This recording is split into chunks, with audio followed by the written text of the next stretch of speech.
स्वास्थ्य और गृह मंत्री नरोत्तम मिश्रा ने बयान देते हुए कहा कि गरीब और छोटे लोगों का रोजगार प्रभावित ना हो और आर्थिक चक्र फिर से पटरी पर आ जाए, इसलिए लॉकडाउन खोला गया था। लेकिन रविवार को लोग कोरोना से बचाव के नियम भूलकर पिकनिक मनाने पिकनिक स्पॉट पर जाने लगे, इसलिए अब फिर से यह फैसला लिया गया है। साथ ही कहा कि किल कोरोना अभियान के तहत हम चुन कर कोरोना इन्फेक्टेड लोगों की पुष्टि कर रहे हैं और पड़ोस के राज्यों से कोरोना मुरैना ग्वालियर में पहुंच रहा है। वहीं नरोत्तम मिश्रा ने ग्वालियर दौरे को उपचुनाव से दूर बताया।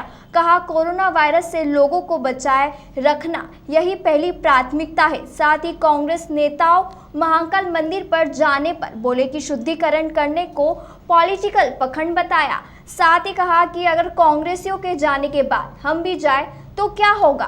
क्या कहा नरोत्तम मिश्रा ने, आइए सुनते हैं इस रिपोर्ट के जरिए। यही थी कि जो हमारे गरीब और छोटे लोग हैं उनके रोजगार प्रभावित न हो। एक लंबा समय हो गया था, आर्थिक चक्र पुनः पटरी पे आए, लेकिन जब देखने में ये आया कि संडे के दिन लोग उसकी गंभीरता को भूलकर पिकनिक मनाने या पिकनिक स्पॉटों पर अधिक दिखने लगे, तो एक मन में अज्ञात आशंका पैदा हुई। क्या है कि अभी कोरोना के लिए किल कोरोना अभियान चल रहा है।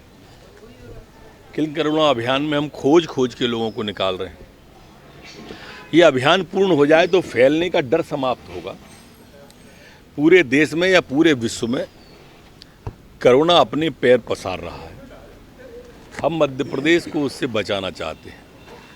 यही कारण है कि आप देखेंगे कि मौत जो है, डेथ एक भी हो तो दुखद होती है, लेकिन कल सिर्फ 2-3 में ही सिमट के हमने उसको कर दिया है। तो इसलिए वो संडे का उसका ऑफ करने का विचार है।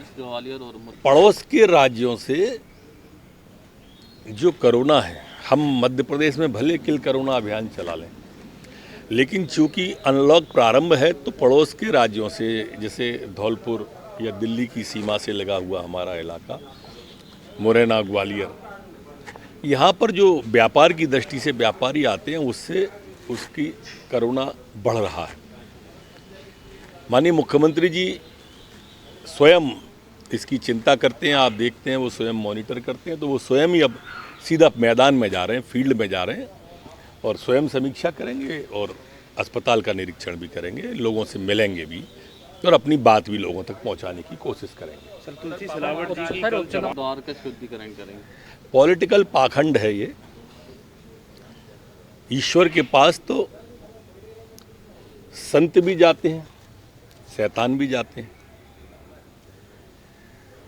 अब एक हाथ जगह तो कांग्रेस को छोड़ देनी चाहिए। हर जगह पाखंड करना मैं अच्छा नहीं मानता। उनको पुनर्विचार करना चाहिए। कम से कम एक हाथ पवित्र स्थान तो छोड़ देना चाहिए। अब हम कह दें कि इनके जाने के बाद फिर हम धोएंगे, इससे क्या लाभ होगा। एक हाथ स्थान छोड़ना चाहिए।